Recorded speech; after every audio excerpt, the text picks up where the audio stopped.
বিসমিল্লাহির রহমানির রহিম। আসসালামু আলাইকুম। কী অবস্থা, কেমন আছেন? আজ আমি বাড়িতে যেভাবে ব্রয়লার মুরগি রান্না করি সেভাবেই আপনাদের সাথে শেয়ার করব। আশা করি ভিডিওটা সবাই দেখবেন। তো প্রথমেই আমি চুলায় প্যান বসিয়ে তার মধ্যে খানিকটা তেল দিয়ে দিলাম।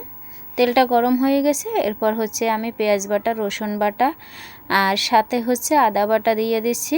এটা আমি বেশ খানিক সময় রান্না করে নেব, যাতে পেঁয়াজ রসুনের যে একটা কাঁচা গন্ধ থাকে সেটা যেন চলে যায়।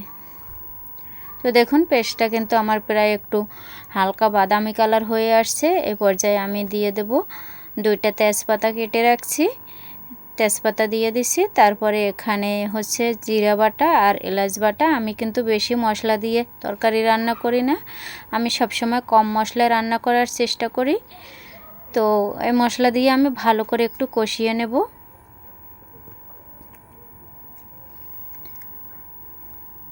তো দেখুন, আমার কিন্তু প্রায় কষানো হয়ে গেছে। এরপরে আমি একটু পানি দিয়ে দিচ্ছি। এখানে আমি গরম পানি দিয়ে দিচ্ছি। গরম পানি দিয়ে নাড়াচাড়া দিয়ে এরপরে আমি একে একে সব মশলা দিয়ে দেব। হলুদের গুঁড়া, তারপর মরিচের গুঁড়া, লবণ, তারপর ধনিয়ার গুঁড়ো, এগুলো দিয়ে আমি ভালো করে কষিয়ে নেব। আমি কিন্তু আপনাদের রান্না শেখাচ্ছি না, আমি বাড়িতে যেভাবে রান্না করি সেভাবেই আপনাদের সাথে শেয়ার করছি। তবে আপনাদের যদি ভালো লাগে তাহলে আপনারা আমার মতো একবার ট্রাই করে দেখতে পারেন বাড়িতে, খেতে কিন্তু অসম্ভব মজার হয়।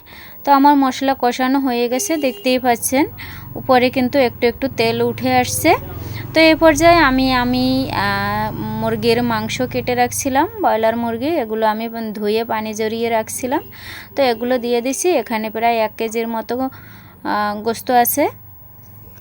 তো এটা আমি ভালো করে কষিয়ে নেব। আর যেহেতু আমার বাড়িটা রাস্তার পারে, তো আমি অনেক সময় ভিডিওতে ভয়েস দিতে গেলে গাড়ির শব্দ হয়, তো কেউ কিছু মনে করবেন না। তো এবার আমি ঢাকনা তুলে আবার একটু গোস্তটা নাড়াচাড়া দিয়ে দিচ্ছি। দেখুন, দেখতে যেমন লোভনীয় লাগছে, খেতেও কিন্তু অসম্ভব মজার।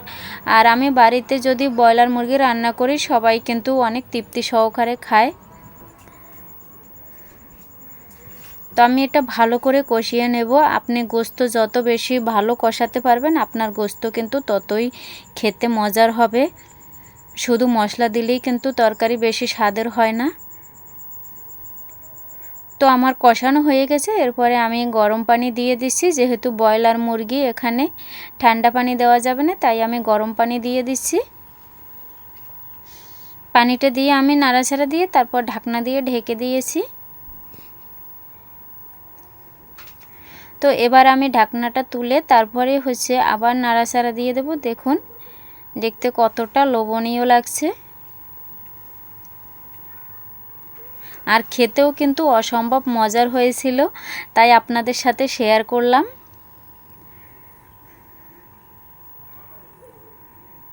আপনারা বাড়িতে কিভাবে রান্না করেন অবশ্যই কিন্তু কমেন্ট করে জানাতে পারেন।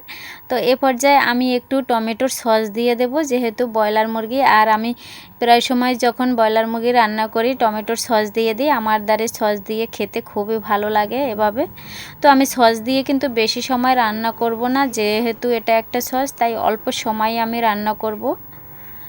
সসটা আমি গোস্তের সাথে মিশিয়ে দিয়ে একটু ঢাকনা দিয়ে ঢেকে দিয়েছি, তারপরে আমি উঠিয়ে নেব।